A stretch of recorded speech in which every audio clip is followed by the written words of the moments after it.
नमस्कार दोस्तों, मैं हूं शैलेंद्र सर। आप सभी का आपके अपने target with Avnesh sir channel में स्वागत करते हैं। आइए, जो कल हमें क्लास चल रही थी रस के बारे में बताया था कि रस किसे कहते हैं, रस की उत्पत्ति किस धातु से हुई थी और रस की उत्पत्ति सर्वप्रथम किस विद्वान ने किया। और इसके आगे पढ़ाया होगा हमने जो रस है, रस का सर्वप्रथम प्रयोग कहां होता है, कहां कहां होता है, इसका बता दिया। ठीक है, अब उसके आगे चलती क्लास में। ठीक है, चलो अच्छा भैया आ जाओ।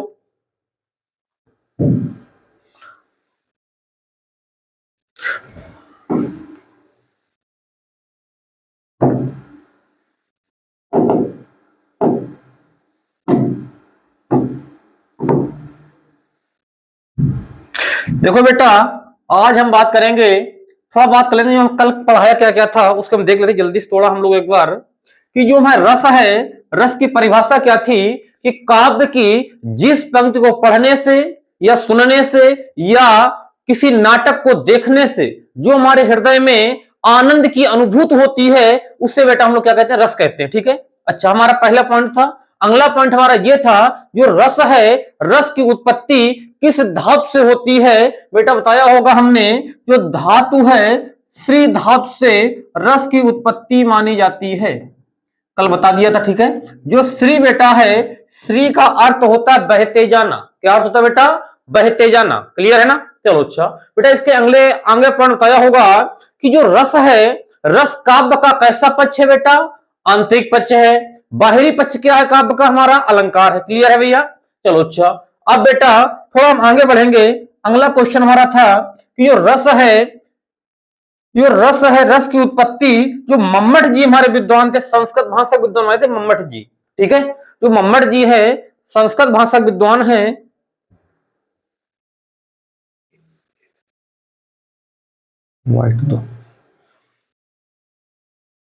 जो मम्मट जी हमारे बेटा हैं, ये संस्कृत भाषा विद्वान हैं। इन्होंने रसते इत रसा से रस की उत्पत्ति मानी है। ठीक है, चलो अच्छा बेटा, इसका मतलब होता है स्वाद से इन्होंने तुलना की है जाकर। अगला पॉइंट हमारा था, जो हमारे आचार्य विश्वनाथ महोदय हैं, इन्होंने इनके अनुसार एक परिभाषा माने इन्होंने निकाली है जाकर कि वाक्यम रसात्मक काव्यम। ठीक है, यह रसात्मक वाक्य को ही काव्य कहते हैं। इसका वर्णन, इसका वर्णन साहित्य दर्पण नामक ग्रंथ से निकाला गया है। यानी पंक्ति है वाक्यम रसात्मक काव्यम, बताया होगा वाक्यम रसात्मक काव्यम को साहित्य दर्पण नामक ग्रंथ से इसको लिया गया है। साहित्य दर्पण नामक ग्रंथ है, ये संस्कृत भाषा ग्रंथ है। ठीक है, अच्छा, जो संस्कृत ग्रंथ बेटा साहित्य दर्पण है, इसके रचनाकार हमारे आचार्य विश्वनाथ महोदय थे। यह तक क्लियर था? अच्छा बेटा, अगला पॉइंट हमारा था, जो रस है, रस का सर्वप्रथम उल्लेख कहां मिलता है? वेदों में। वेदों में रस को किस नाम से जानते हैं? सोम रस के नाम से जानते हैं। ठीक है, अगला बेटा पॉइंट था हमारा कि रस का सर्वप्रथम उल्लेख, रस का सर्वप्रथम उल्लेख किसने किया? भरत मुनि ने किया। भरत मुनि ने कहां पर किया बेटा? नाटकों में किया। कहां पर किया भैया? नाटकों में किया। अच्छा, अगला पॉइंट था कि भरत मुनि का ग्रंथ था, उसका नाम था नाट्यशास्त्र। क्या नाम था बेटा? नाट्यशास्त्र नाम था। जो नाट्यशास्त्र नामक ग्रंथ है, इसमें कितने अध्याय थे? 36। कितने अध्याय थे भैया? 36 अध्याय थे। क्लियर है पॉइंट? चलो अच्छा, इसमें वो बताया होगा कि जहां 36 अध्याय थे हमारे नाट्यशास्त्र ग्रंथ में, और 36 में से जो रस का वर्णन किया गया है, 6 से लेकर 8 तक अध्याय जो हैं, इसमें रस का वर्णन किया गया है। अच्छा, अगला पॉइंट ये होगा कि छठे अध्याय में जो भरत मुनि का जो सूत्र है, कौन सूत्र है? विभावा नुभाव व्यभिचारी संयोगाद्य निष्पत्ति, इस सूत्र का वर्णन छठे अध्याय में किया है। यहां तक पॉइंट क्लियर था। अगर अगला बेटा पॉइंट आ जाए कि रस के प्रवर्तक कौन माने जाते हैं? रस के प्रवर्तक, रस के बेटा अगला पॉइंट बना लेंगे। ठीक है, रस के प्रवर्तक, प्रवर्तक कौन माने जाते हैं?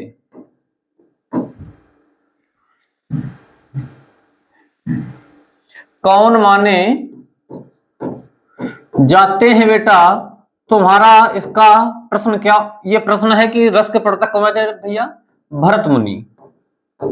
ठीक है बेटा, अगर प्रश्न आता है कि रस के प्रवर्तक कौन माने जाते हैं, माने जाने वाले हमारे प्रवर्तक है भरत मुनि। क्लियर है बेटा पॉइंट? चलो अच्छा बेटा, आगे क्वेश्चन बनता है जाकर कि जो भरत मुनि जी थे, इनके ग्रंथ का नाम क्या था? बता चुके बेटा है। इनके ग्रंथ का बेटा नाम क्या था? नाट्यशास्त्र। क्या नाम था बेटा?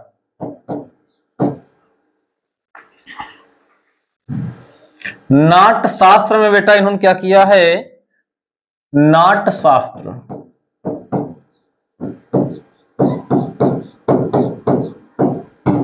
बताया कल कितने अध्याय? 36 अध्याय थे। 36 अध्याय में 6 से लेकर 8 तक जो वर्णन किया गया, रस का वर्णन किया गया है। लेकिन बेटा छठे अध्याय में जो भरत मुनि का सूत्र था उसका नाम था विभावानुभव व्यभिचारी संयोगाद्यस निष्पत्ति। छठे अध्याय में इसका वर्णन किया गया था। बोलो क्लियर है? इसके आगे पढ़ाना था। चलो अच्छा भैया,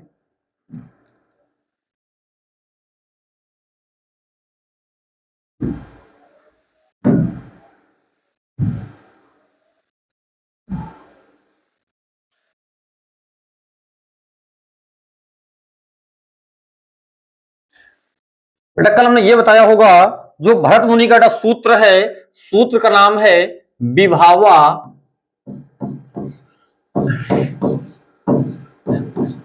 विभावानुभाव। क्या नाम था बेटा?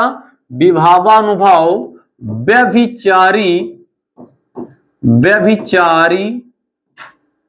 संयोगाद्रस संयोगाद्रस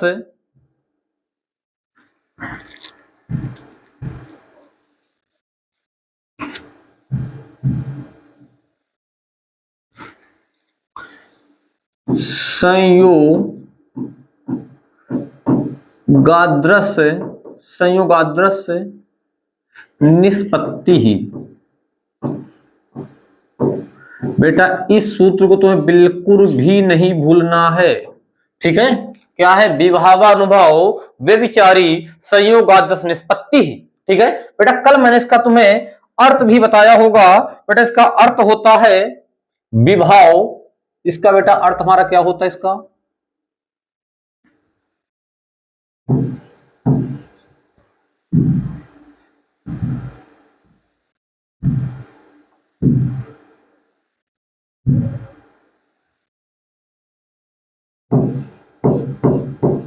विभाव अनुभाव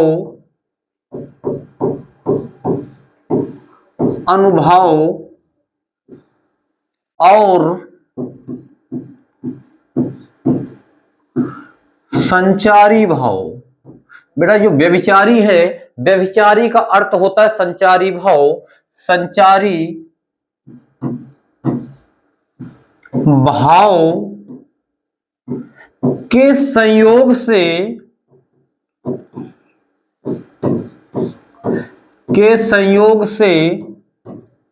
रस की उत्पत्ति मानी गई है। रस की उत्पत्ति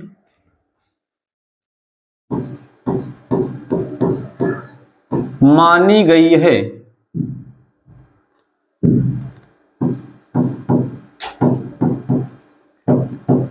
पॉइंट क्लियर है बेटा?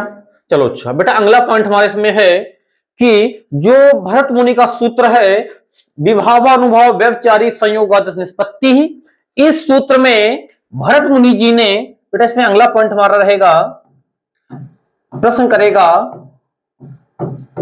भरत मुनि ने अपने रस सूत्र में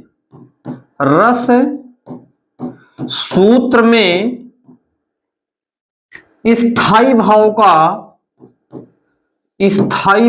का वर्णन नहीं किया है।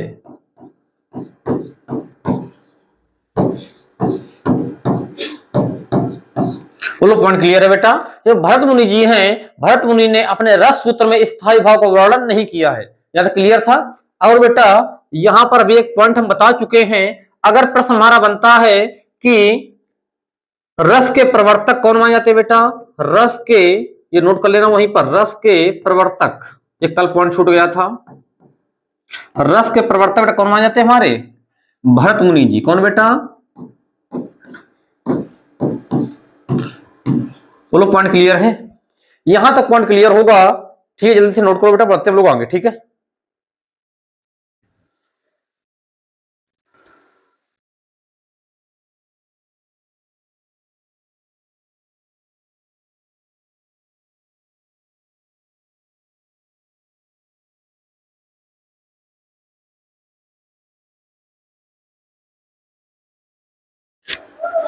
नोट हो गया भैया, चलो अच्छा। अब देखो आगे बढ़ते हैं, अगला पॉइंट ये आता है तो साफ कर दे इसको, ठीक है।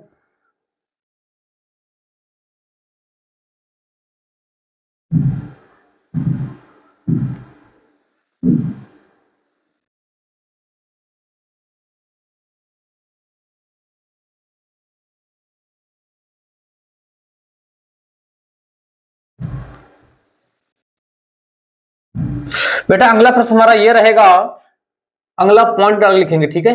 इसी में अगला पॉइंट डाल लिखना है, जो रस की परिभाषा थी, ठीक है। रस वाले पॉइंट में था कि रस का सर्वप्रथम उल्लेख कहां मिलता है, वेदों में।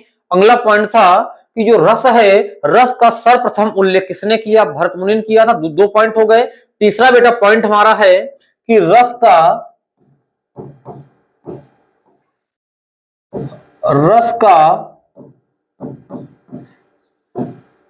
सर्वप्रथम उल्लेख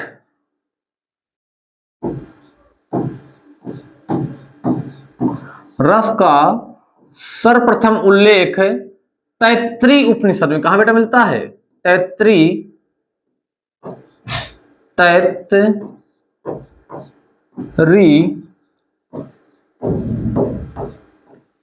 उपनिषद,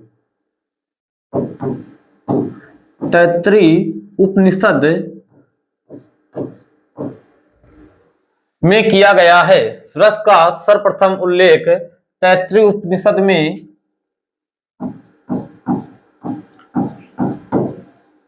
किया गया है। बोलो पॉइंट क्लियर है बेटा, चलो अच्छा। अब बढ़ते हम लोग थोड़ा आगे, अगला प्रश्न हमारा है भैया, उल्लेख हो गया। अब बात करते हैं उपनिषद की, ठीक है। जो उपनिषद बेटा हमारे हैं,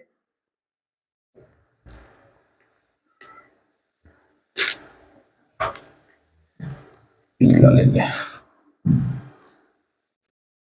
अब बेटा थोड़ा बात करेंगे जो उपनिषद हमारे हैं, तैत्तिरीय उपनिषद जो आया हुआ है, ठीक है। तो देखो उपनिषद के बारे में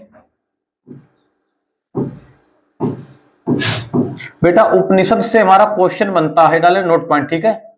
उपनिषद,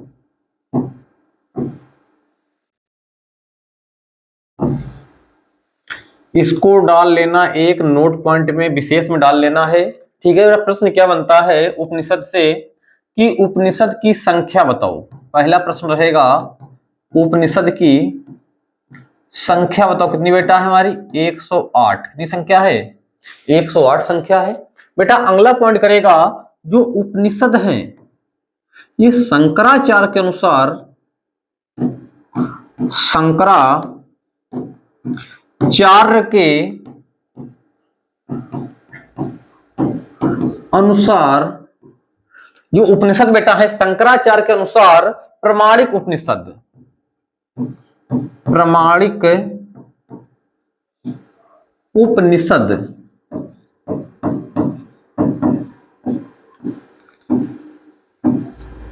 की संख्या कितनी मानी है,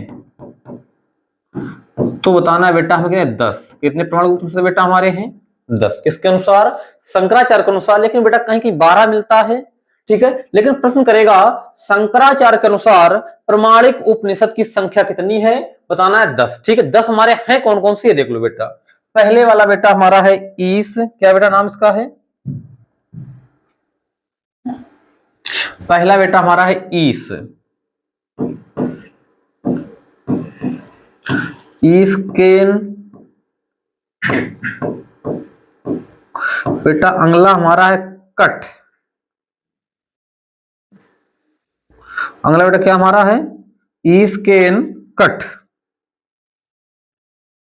ईसकेन कट, ईसकेन कट मुंडुक, नहीं मुंडक, मांड्यूक, मांड्यूक, ना क्या हमारा है,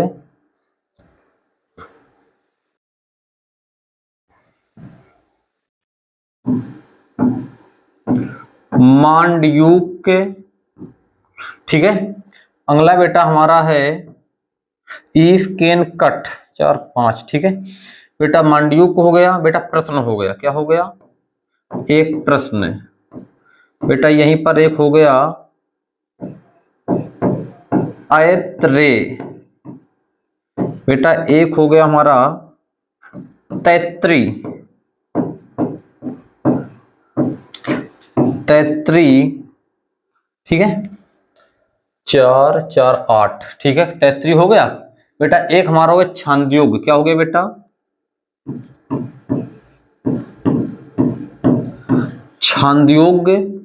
ठीक है बेटा, एक हमारा हो गया बृहदारण्यक,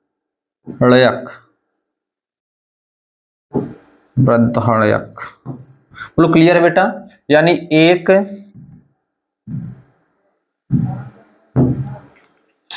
नंबर, 2 3 4 5 6 7 8 बेटा 9 और एक हमारा 10। और क्लियर है। जो ना उपनिषद जो परिभाषा इसकी पूछी नहीं जाएगी, परिभाषा होगी उपधन निधन सद। उप मान्य होता समीप होता है, निस मान्य नि मान्य होता है निष्ठा पूर्वक, और सद मान्य होता है बैठना। क्या होता है बेटा, इसको देख लेते हैं परिभाषा इसकी हम लोग एक बार। तोड़ेंगे बेटा, उप धन नी और धन बेटा सद। क्लियर है। अब देखो बेटा, उप का अर्थ होता है समीप, क्या होता है बेटा, समीप। बेटा नी का अर्थ हमारा क्या होता है, नी में निष्ठा पूर्वक, क्या होता है बेटा, निष्ठा पूर्वक। सद माने होता बैठना, क्या होता है बेटा, बैठना। ठीक है, पर निष्ठा पूर्वक का अर्थ होता है रहस्य ज्ञान के लिए। किसका अर्थ होता है बेटा, इसका अर्थ होता है रहस्य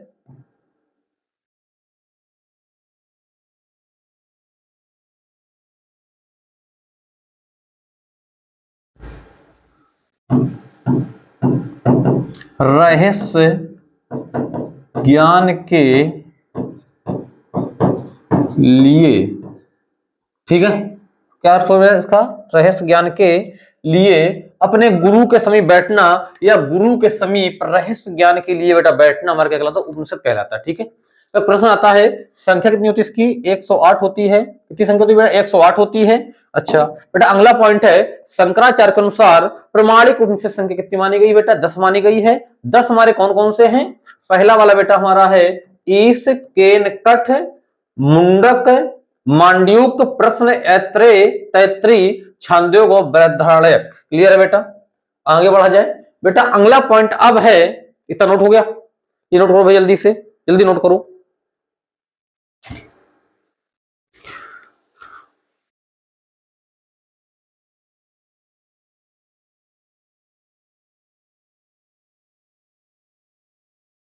हो गया बेटा, आगे बढ़ा जाए, चलो। अच्छा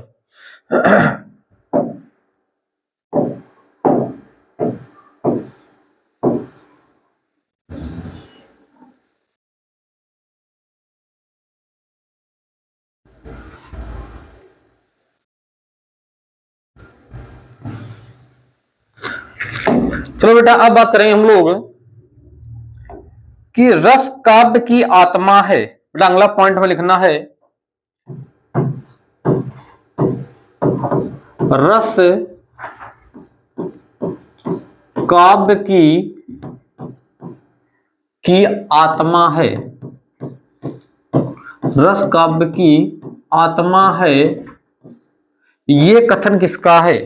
ठीक है, प्रश्न बेटा आएगा रस काव्य की आत्मा है, ये कथन किसका है? ये कथन किसका है? बेटा प्रश्न में ये पॉइंट बहुत ज्यादा बार पूछा गया है कि रस काव्य की आत्मा है, यह कथन किसका है? तो बताना किसको है? हमारे आचार्य रामचंद्र शुक्ल। कौन बेटा है? आचार्य रामचंद्र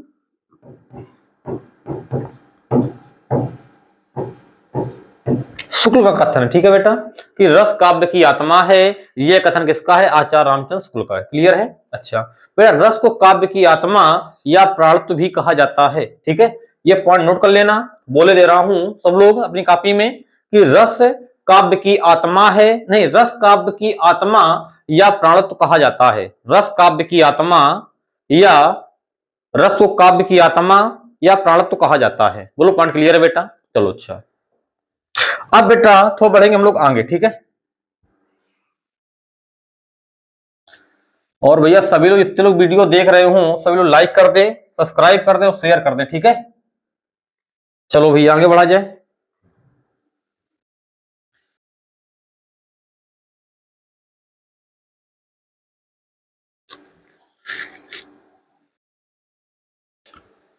चलो भैया अगला पॉइंट हमारा है कि भरत मुनि के अनुसार, भरत मुनि के अनुसार कुल भावों की कुल, या लिख लो भरत मुनि ने कुल भावों की कितनी संख्या मानी? ठीक है, भरत मुनि ने, ना लिखो बेटा, भरत मुनि ने, भरत मुनि ने कुल भावों की संख्या कितनी मानी है?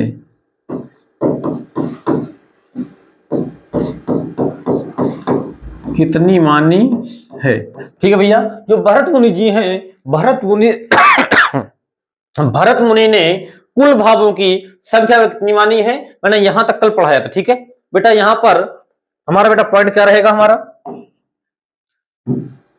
कि भरत मुनि ने जो बेटा जो भावों की संख्या मानी है 49। कितनी बेटा मानी है? ये पॉइंट बिल्कुल याद रखना है, ये पॉइंट कई बार पूछा गया है। जो भरत मुनि जी हैं, भरत मुनि जी ने कुल भावों की संख्या कितनी मानी बेटा? 49 मानी। क्लियर है? चलो अच्छा, अब देखो बेटा हम लोग बात करेंगे 49 जो उनके कुल भाव हैं, 49 भाव हमारे हैं कौन कौन से? ठीक है, देखो बेटा, जो इनका पहला बेटा इन्होंने माना है, सबसे पहले स्थाई भाव। क्या बेटा माना है इन्होंने? स्थाई भाव की बेटा इन्होंने संख्या मानी कितनी? 8। कितनी मानी बेटा? 8। क्लियर है बेटा? फिर इन्होंने माने हैं सात्विक अनुभव। क्या माना बेटा? सात्विक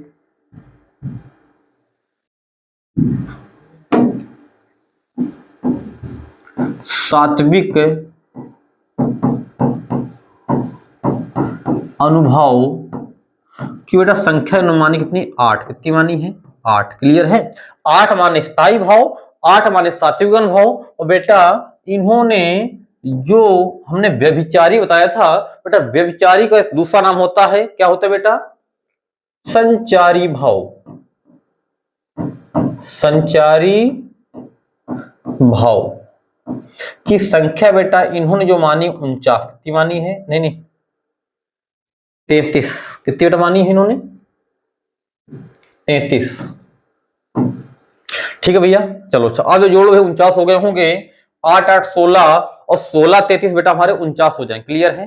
चलो अच्छा, अब बेटा हम लोग बात करेंगे जो भरत मुनि जी हैं, इन्होंने जो स्थायी भाव माने हैं 8। बेटा प्रश्न हमारा यहां से 8 तो ये हो गए, एक माना है हमारे अभिनव गुप्त ने हमारा 9 शांत रस है बेटा। एक हमारा मानने वाले विश्वनाथ महोदय हैं, वो 11वां है। नहीं रुक जाना, ये शांत रस हमारा बेटा कौन सा हो गया? शांत रस बेटा 9वां रस हो गया। देखो 8 तो हमारे पूछे थे पुलिस में, ठीक है। जो 9वां रस माना है इसको मानने वाले थे हमारे कौन? अभिनव गुप्त। कौन थे बेटा? अभिनव गुप्त थे। जो 10वां था इसका नाम था वात्सल्य बेटा, इसको मानने वाले हमारे कौन थे? आचार्य विश्वनाथ महोदय थे बेटा। एक 11वां था वो हमारा भक्ति रस है, जो स्थायी भाव इसका होता है भक्ति या अनुराग या देवरति होता है बेटा। इसको मानने वाले हमारे कौन से? पीएन पांडे या बेटा हमारे कौन? पृथ्वीनाथ पांडे, ठीक है। और बेटा इनका विद्वान एक और थे, वो हमारे थे कौन? रूप गोस्वामी। कौन थे बेटा? रूप गोस्वामी मानने वाले थे 11वां रस, ठीक है। हमारे प्रश्न पेपर यही पूछे जाते हैं, लेकिन थोड़ा हम डीपली जा रहे हैं। अब इसके पहले अंग बताएंगे रस के। अंग कौन कौन से होते हैं? विभाव क्या है, अनुभव क्या है, संचारी भाव क्या है, स्थायी भाव क्या है, ठीक है। उसके बारे में पढ़ाएंगे, ठीक है। चलो चल, लेकिन अगर बात करें बेटा कि भरत मुनि ने स्थायी भाव कितनी संख्या मानी बेटा? 8। ये प्रश्न क्लियर हो रहा है। भरत मुनि ने स्थायी भाव कितनी संख्या बेटा मानी? 8 मानी है। बोलो क्लियर है? चलो अच्छा। और देखो जो सातवें भाव बेटा कितने हमारे? 8 माने भरत मुनि ने, और जो संचारी भाव बेटा हमारे माने 8, ठीक है। पढ़ाएंगे कुल संचारी भाव हमारे होते हैं 35। कितने होते हैं? 35। एक 34वां है, छल है, एक 35वां है, चपकाहट है, ठीक है। ये सब बताने वाले हैं, इसको आगे थोड़ा, ठीक है। बोलो यहां तक क्लियर हो गया बेटा? ठीक है। अब डाल लो अगली हेडिंग, डाल लो बेटा रस के अंग कितने होते हैं? रस के अंग कितने होते हैं? बताओ भाई, सब लोग कमेंट करो, कितने अंग होते हैं रस के? जो बच्चे हमारे पढ़े बैठे हैं अल्फा एकेडमी कानपुर वाले या पुखराया यथार्थ एकेडमी वाले हैं, ठीक है। लेकिन जो हमारे अकबरपुर क्षेत्र के बच्चे हैं, कुछ रूरा क्षेत्र के बच्चे हैं, ठीक है, और ये हमारे रूरा क्षेत्र अकबरपुर अनिया जो नहीं पढ़ा पाए हैं, ठीक है, वो लोग बताएं भैया, कहेंगे तो पढ़ा होगा ना। चलो अच्छा, परेशान ना हो, आपके अभिनेश सर हैं, इन्होंने यूट्यूब के माध्यम से आप लोगों तक यूपीपी के पहले जो रस छंद अलंकार है खत्म करने का काम मुझे दिया है, ठीक है। क्योंकि हमने पढ़ाया था तो वहां में व्याकरण खत्म कर पाए थे, ठीक है। जो साहित्य वाला पोर्शन रह गया था रस छंद अलंकार, उसको विधिवत बिल्कुल आराम से अपना ऑनलाइन के माध्यम से बता देंगे, ठीक है। चलो अच्छा, अब ये डाल लो अगला पॉइंट, रस काव्य की आत्म नहीं, रस के अंग। अगला पॉइंट हमारा है, प्रश्न करेगा रस के अंग कितने होते हैं, या बेटा बोलेगा अवयव। क्या बोलेगा? अवयव, ठीक है। कितने होते हैं? 4। कितने होते हैं बेटा? 4। और हमें इसके रस के 4 ही अंग पढ़ना है। 4 अंगों में ही बेटा हमारा पूरा रस खत्म हो जाएगा। बेटा इसका पहला बेटा अंग है, इसका नाम बेटा क्या? विभाव। क्या नाम है? विभाव किसे कहते हैं भैया? जो विभाव होता है यानी कि हृदय में चल रहे भाव को हटाकर जो नया भाव जागृत करता बेटा, उससे हम लोग क्या कहते हैं? विभाव कहते हैं। इसको मैंने बहुत विस्तार से पढ़ाया होगा, ठीक है। जो बेटा विभाव के जो बाद में भाव उत्पन्न होते हैं उससे बेटा हम लोग क्या कहते हैं? अनुभाव। क्या कहते हैं बेटा? दूसरा बेटा अंग हमारा कौन सा है? अनुभाव। क्लियर है? अच्छा, जो तीसरा बेटा इसका अंग है, इसका नाम है संचारी भाव। क्या नाम है? संचारी भाव है। जो बेटा कुछ यानी अल्प काल तक अपने हृदय में रहकर चले जाते हैं, ठीक है। यानी कुछ क्षणों के लिए आते हैं हृदय में तो हम चले जाते हैं बेटा, उससे हम लोग क्या कहते हैं? संचारी भाव। क्या कहते हैं बेटा हम लोग? संचारी भाव। क्लियर है? अच्छा बेटा, जो अगला हमारा है चौथा अंग है, इसका नाम है स्थायी भाव। लेकिन भैया आप सभी लोग विभाव ले आना अपने हृदय में, अनुभव धारण कर लेना, संचारी भाव कर लेना, लेकिन स्थायी भाव बेटा जल्दी पल्दी अपने हृदय में जगह ना लेने देना, ठीक है। क्योंकि जब भैया प्यार यार हो जाता है ना, जब श्रृंगार रस पढ़ाएंगे चलकर, श्रृंगार रस में होता है एक संयोग एक वियोग, ठीक है। जहां प्यार का खेल खिलाता है वो संयोग होता है, ठीक है। और जहां बेटा किसी कारणवश उन दोनों प्रेमी के बीच में बिछड़ाव हो जाता है, ठीक है, या बिछड़ जाते हैं, जो लंबे लंबे आंसू बहते हैं, ये बेटा हमारा वियोग श्रृंगार होता है। और बेटा इसका स्थायी भाव क्या होता है? श्रृंगार रस का प्रेम। क्या होता है बेटा? प्रेम, ठीक है बेटा, रति, ठीक है। तो इस वजह से इसको जल्दी पल्दी अपने हृदय में भैया जब तक नौकरी ना लग जाए तो इसको भैया ग्रहण ना करने देना, ठीक है। चलो अच्छा, अब बेटा हम लोग बात करेंगे, सबसे पहले डाल लो हेडिंग विभाव। विभाव के बारे में चर्चा करेंगे, फिर अनुभव पढ़ाएंगे, फिर संचारी भाव पढ़ाएंगे, ठीक है। चलो भैया,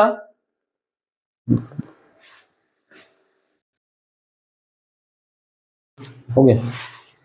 चलो भैया, कुछ टेक्निकल प्रॉब्लम की वजह से वीडियो हमारा कट हो गया, उसके आगे हम लेते हैं कंटिन्यू, ठीक है।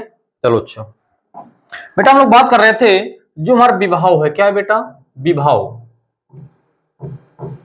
भाई 4 इसके अंग थे, विभाव, अनुभव, संचारी भाव और एक हमारा कौन सा, स्थायी भाव। क्लियर है ना। अब बेटा बात करें, पाए डालना, हेडिंग डाल लो विभाव, फिर विभाव के बारे में पढ़ेंगे, फिर पढ़ेंगे बेटा हम लोग क्या, अनुभव, ठीक है।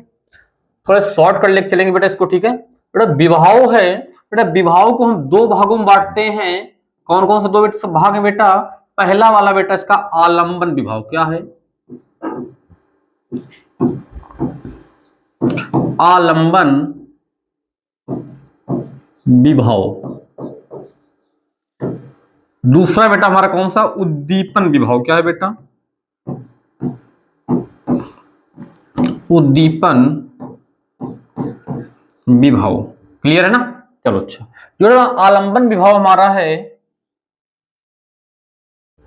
बेटा, आलंबन विभाव को 2 भागों में बांटा है। एक हमारा है आश्रयागत आलंबन, क्या है बेटा, आश्रयागत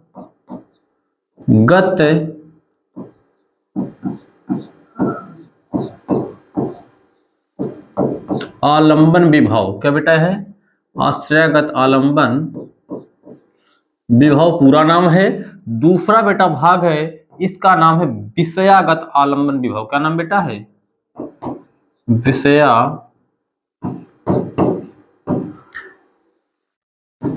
विषयागत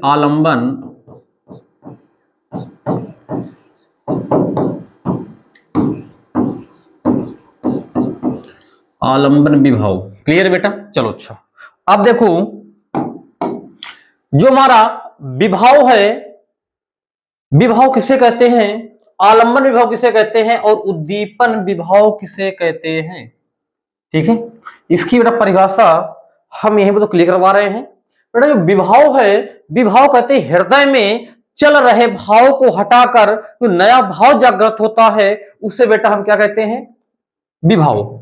यानी हृदय में, परिभाषा इसको यहीं देख लेंगे, ठीक है।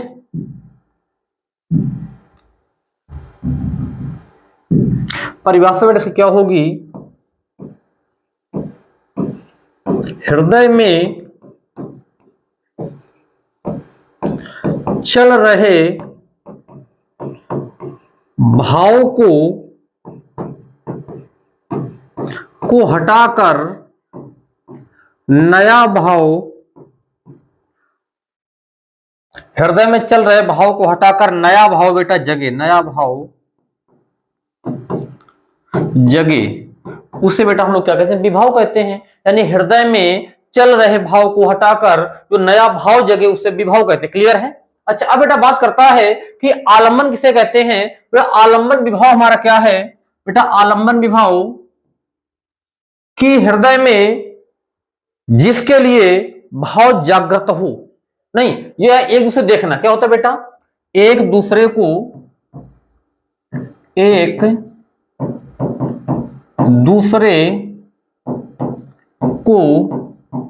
देखना, क्या कहलाता है बेटा, एक दूसरे को देखना आलंबन कहलाता है, ठीक है। या बेटा जहां पर भाव जगने की सूचना मिलती है, या बेटा जहां पर भाव जागने की सूचना मिलती है। बोलो पॉइंट क्लियर है, जल्दी करो बेटा।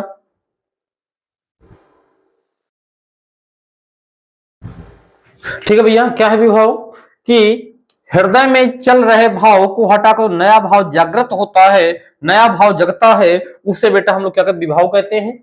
या एक दूसरे को देखना, एक दूसरे को देखना बेटा हमारा आलंबन होता है, या जिसका सहारा पाकर भाव जगे, या बेटा जिसका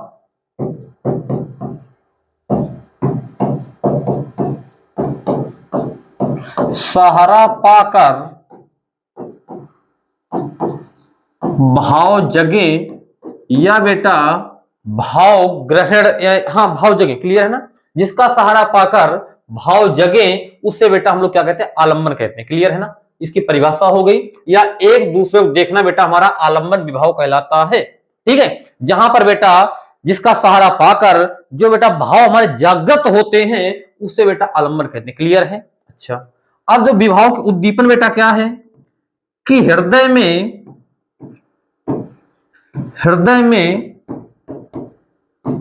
चल रहे भाव को बल देना, हृदय में चल रहे भाव को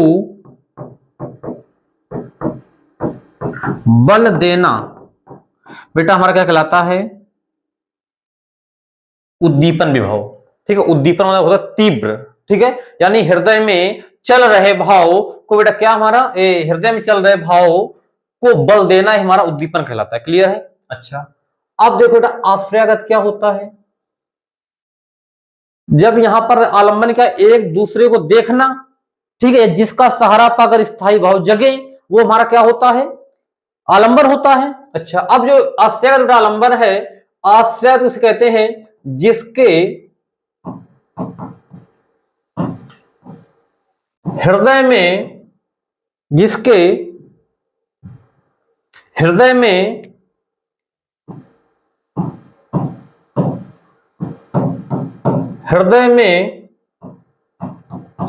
भाव जगे, जिसके हृदय में भाव जगे उससे बेटा आश्रयागत कहते हैं। और बेटा जिसके लिए या जिसकी वजह